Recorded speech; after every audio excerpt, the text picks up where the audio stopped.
오늘은 오랜만에 상업용 부동산 얘기부터 시작합니다. 사실 미국 경제가 너무 좋죠. 2분기 3% 넘게 성장하고 3분기도 GDP 나와보시면 여전히 3.2% 성장 예측되고 있습니다. 하지만 상업용 부동산 시장은 여전히 침울합니다. 오늘 전해진 뉴스가 있어서 하나 가져와 봤는데요. 이 사진 보이시죠? 뉴욕 맨해튼에 있는 월드와이드 플라자입니다. 굉장히 웅장하고 이게 제가 하도 높아가지고 사진 캡처를 하나로 안 돼서 두 개를 했습니다. 굉장히 웅장하고 높고 또 굉장히 좋은 위치에 있는 그런 초대형 빌딩입니다. 이 센트럴파크와 타임스퀘어 사이에 있는 그런 위치에 있는 곳인데요. 여기 위치도 굉장히 좋죠. 근데 이 건물에 지금 문제가 생겼습니다. 경매에 넘어가기 직전입니다. 지금 이 건물에 잡혀있는 선순위 대출만 9억 4천만 달러, 한화로 1조 3천억 원 정도 되는데요. 이미 이게 연체에 들어갔습니다. 그리고 운영상에 이미 적자를 보고 있는 상황입니다. 여기에 원래 이 로펌 크라바스 스웨인 앤 무어가 세들어 있었습니다. 여기가 건물 공간 약 30%를 차지하고 있었습니다. 근데 이 회사가 이 보도자료인데 올 초에 나간 거죠. 이사를 간 거죠. 그리고 이걸 대체할 만한 임차인을 찾지 못해서 운영 적자를 보고 있습니다. 그리고 지금 금리도 내려가고 전반적으로 이 팬데믹에 험악했던 분위기가 끝나가는 분위기지만 그래도 이 뉴욕 한복판에 있는 이 하자 없는 우량한 건물이 지금 경매 직전까지 몰려있는 상황이 많은 걸 시사하게 합니다. 이게 왜 경매 직전이냐면 이 새 주인이 이 건물의 48.7% 지분을 2017년에 사들였어요. 근데 이때 평가된 가치가 약 17억 달러 정도였습니다. 그 당시만 하더라도 점유율이 98.4%였습니다. 공실이 거의 없었다는 뜻이죠. 근데 지금 공실률 얼마입니까? 30%죠. 게다가 지금 선순위 대출 9억 4천만 달러, 이거 외에 후순위로 4억 2,500만 달러 대출이 또 있습니다. 이걸 합치면 부채만 13억 6,500달러입니다. 근데 2017년도에 17억 달러를 평가했던 건물은 지금 어느 정도일까?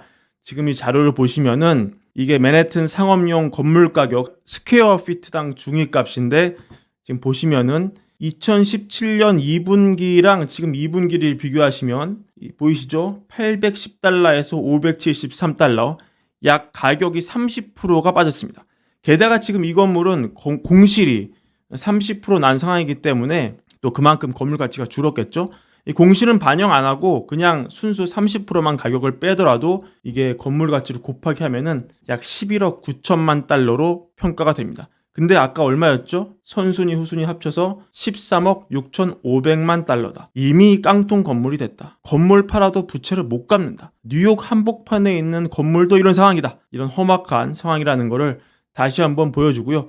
그래서 지금 상업용 모기지 담보증권 CMBS 시장에서 오피스 연체율이 블룸버그 자료에 따르면 8.5%로 올라갔다. 지난해 5.6이었는데 8.5로 급증하면서 굉장히 이 도전적인 상황에 직면해 있다. 그래서 이 건물도 이미 특별 서비스 업체, 즉 우리로 치면은 부실 채권 처리 기간 정도 되겠죠.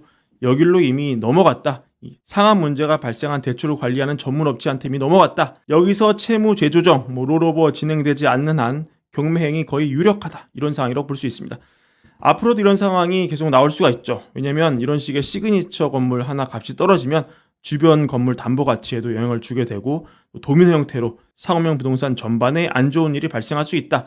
이런 뉴스가 앞으로도 계속 나올 수 있다. 이렇게 볼 수 있고, 그러나 우리가 명심해야 할 것은 이 8.5% 연체로 올라간 거 굉장히 이 높아 보이죠. 이 과거 트라우마가 좀 떠오릅니다. 금융위기 직전 한없이 올라갔던 이 연체율 떠오르는데, 근데 지금 뭐가 다르냐? 빅뱅크들은 거의 익스포저가 없고 다 이 작은 업체들, 스몰 뱅크 지역은행이 익스포저를 다 떠안고 있다. 그래서 작은 은행들은 또 얼마든지 망할 수 있지만 2008년 금융위기 같은 시스템 위기는 온다 안 온다? 안 올 가능성이 더 높다. 이런 뉴스에 크게 휘둘릴 필요는 없겠다.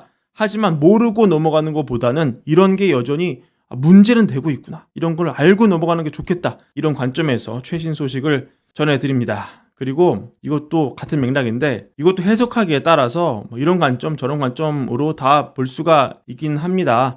지금 미국 하이힐드 신용 스프레드, 이게 금융위기 직전 대비 가장 낮은 수준이다 이런 얘기죠. 이때 이후로 가장 낮다. 그러니까 하이힐드 스프레드 뭡니까? 투자자들이 안전한 미국 국채 대신에 위험이 더 큰 하이힐드 채권에 투자할 때 요구되는 추가 수익률을 의미하죠. 이게 스프레드가 낮다는 것은 그만큼 투자자들이 위험을 더 감수할 의향이 있다는 것을 의미합니다.